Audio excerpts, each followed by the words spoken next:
មេងខ្ញុំរឿងប្រឡំលោកនេះហាមក្មេងអាយុក្រោម18ហាមស្ដាប់សួស្ដីអ្នកទាំងអស់គ្នាថ្ងៃនេះមានរឿងថ្មីមួយទៀតហើយមកចែកជូនប្រិយមិត្តអ្នកស្ដាប់រឿងពុកក្មេងខ្ញុំចង់ដឹងរឿងនេះមានអត្ថន័យបែបនេះសូមស្ដាប់ទាំងអស់គ្នាណា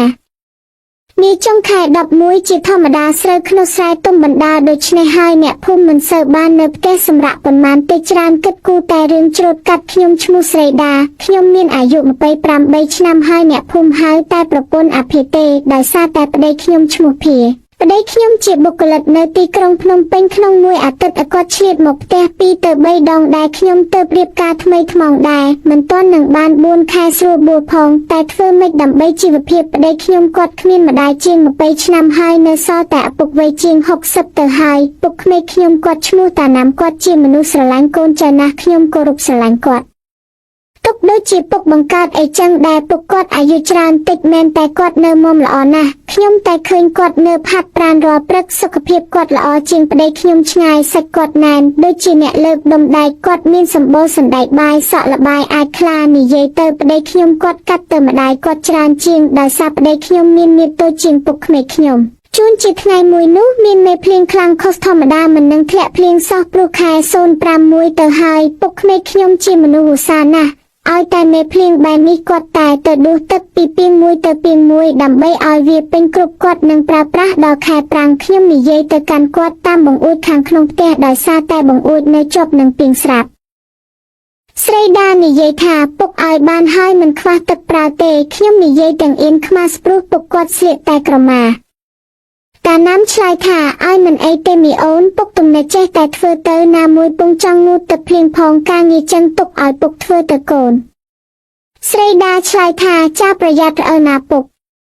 ខ្ញុំមើលទៅពុកមុំមុនណាស់ស្រាប់តែខ្ញុំភ្ញាក់ខ្លួនព្រឺតព្រោះក្រឡេកឃើញនាគរីតពុកកំពុងដេកសណ្ដូកខ្លួនលេងទឹកភ្លៀងក្នុងក្រមាមុខខ្ញុំក្រហមទាំងពីរតែពុកមិនដឹងខ្លួនខ្ញុំទាញអារម្មណ៍ខ្លួនឯងមកវិញដើម្បីងាកមកធ្វើការងារផ្ទះវិញ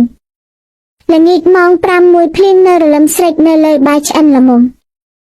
ខ្ញុំស្រែកហៅពុកក្មេកពុកពិសាបាយពុកពុកដឹងហើយពុកទៅលើហើយខ្ញុំរៀបចំបាយរួចរាល់ពុកគាត់ចុះមកអង្គុយជាទូទៅពុកគាត់ស្លៀកតែខោខ្លីគាត់នឹងជាប្រចាំទៅហើយនឹងស្លៀកក្រមាពីខាងក្រៅតាណាមនិយាយថាចំកូនប្រសាពុកសំថ្ងៃនឹងឆ្ងាញ់ហើយគាត់សើចតិចខ្ញុំទៅហើយចុះរាល់ថ្ងៃមិនឆ្ងាញ់មែនពុកខ្ញុំធ្វើអ៊ីនគាត់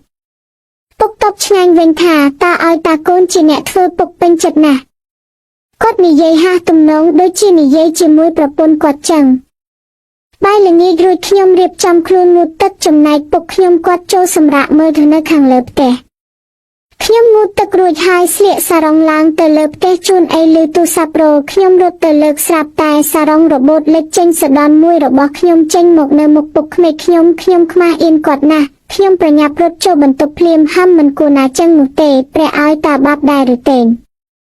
ខ្ញុំទៅបន្ទប់រួចលើកទូរស័ព្ទអាឡូតាមពិតជាប្តីខ្ញុំតែមកសោះស្មានតែអ្នកណានិយាយគ្នាចប់ខ្ញុំចេញទៅតែខ្ញុំមិនហ៊ានមើលមុខពុកក្មេកខ្ញុំទេដោយសារតែខ្មាស់អៀនគាត់ខ្លាំងនៅមិនទាន់បាត់នៅឡើយ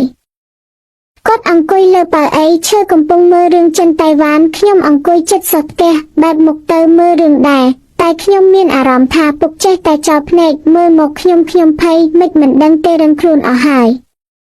កំពុងតែមើលស្រាប់តែមានឈុតស្រាបស្រាចេញមកខ្ញុំចោលភ្នែកចេញហើយធ្វើជាយកដៃទៅយកទឹកផឹកដែរនៅចិត្តដៃស្រាប់ខ្ញុំលួចមើលមុខពុកគាត់មើលឈុតស្រាបស្រានោះមិនដាក់ភ្នែកសោះយកបន្តិចហើយប្រហែលម៉ោង10ខ្ញុំចាប់ងួយដេកខ្ញុំងើបរកដើរទៅបន្ទប់ក្រឡេកមើលពុកសម្រានលក់នៅលើប៉ៅអីខ្ញុំក៏ដើរទៅជិតគាត់បែរខ្លួនបន្តិចចំជាខ្យល់កង្ហាបក់មកសាយក្រមាគាត់លេចចេញក្បាលនាគ្រីគ្មានស្បែកសបន្តិចសោះខ្ញុំគិតថាយីក្បាលនាគរបស់ពុកធំលេះលោកអាយ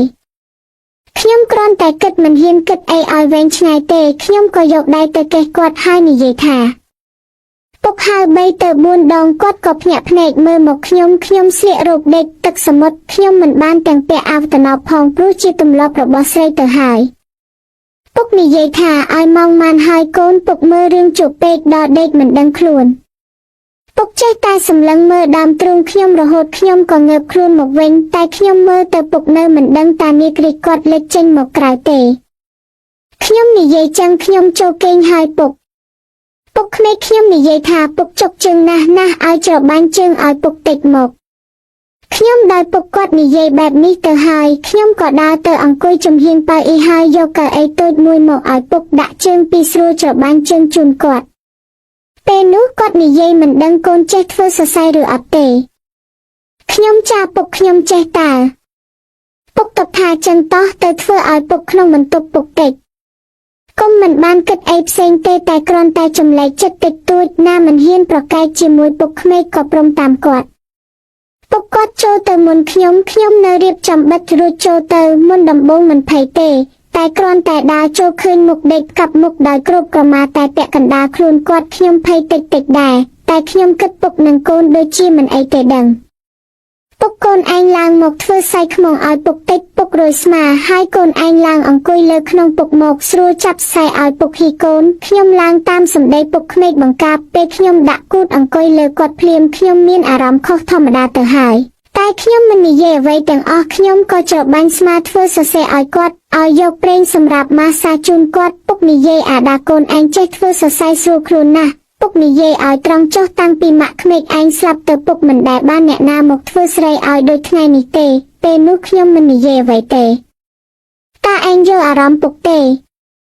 ចាពុកមនុស្សធ្លាប់មានគ្នាចឹងហើយតែយូរហើយពុកមិនទាន់ទម្លាប់ទៀតអីចុះពុកមិនរកណាមួយនៅក្នុងភូមិទុកមើលថែពុកពេលយប់ប្រឡប់ទៅពុកនិយាយត្រង់ចុះការពុកអាយុ40ជាងពុកឆ្លងកាត់អស់ហើយឲ្យស្រីមិនថាចាស់ក្មេកក្នុងភូមិនេះពុកស្គាល់ជាតិអស់ហើយគ្មានស្រីណាមួយបិណ្ឌប្រសពដូចកូនទេចេះយកចិត្តទុកដាក់ជាមួយនឹងពុកខ្ញុំឆ្ងល់ណាស់ក៏សួរពុកឯងស្គាល់ជាតិ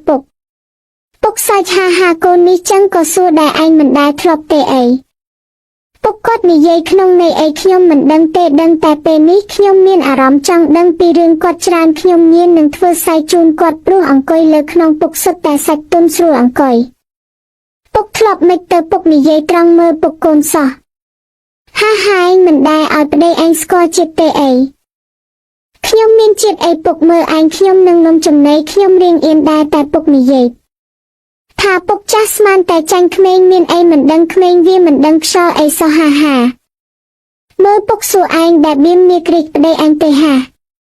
ខ្ញុំច្របាច់សាច់ពុករៀងខ្លាំងបន្តិចហើយនិយាយអុយពុកហបៀមមិនទេពុកឯងធ្លាប់ឲ្យគេបៀមមែនបានមកសួរកូនចឹងហាហើយចំណាស់នេះហើយកូននិយាយថាមិនដែរក៏កូនមិនជឿចុះប្តីឯងដែលលិតឲ្យអត់លិតអីទៅពុកខ្ញុំអៀនណាស់ហើយយិនស្អីរឿងនឹងអ្នកណាក៏ឆ្លងកាត់ដែរកូននិយាយទៅកុំឲ្យងុយចាំពុកនិយាយប្រាប់ឯងការពុកនៅអាយុ30ជាងពុកស្គាល់ស្រីម្នាក់សាច់ស្រអស្រស់ដោះធំជាងកូនចាយូនលក់កាហ្វេម្ថាយនោះបិណ្ឌណាស់និយាយតែទើងលើក្រែគេពុនប្រសពណាស់ឲ្យតែទៅផឹកគឺគាត់នាំនិយាយហើយរឿងលើពុកឧស្សាហ៍ទៅផឹកកាហ្វេនៅផ្ទះវាតែទៅជួបតែម៉ែវាទេថ្ងៃមួយពុកផឹកកាហ្វេហើយគាត់ណាត់ពុកយប់នេះមកផឹកផ្ទះគាត់ធ្វើកម្មវិធីតិចតួចពុកព្រមជាមួយគាត់ការនឹងម៉ែក្មេកឯងមិនចង់ឲ្យមកទេតែពុកចង់មកគាត់ក៏ព្រម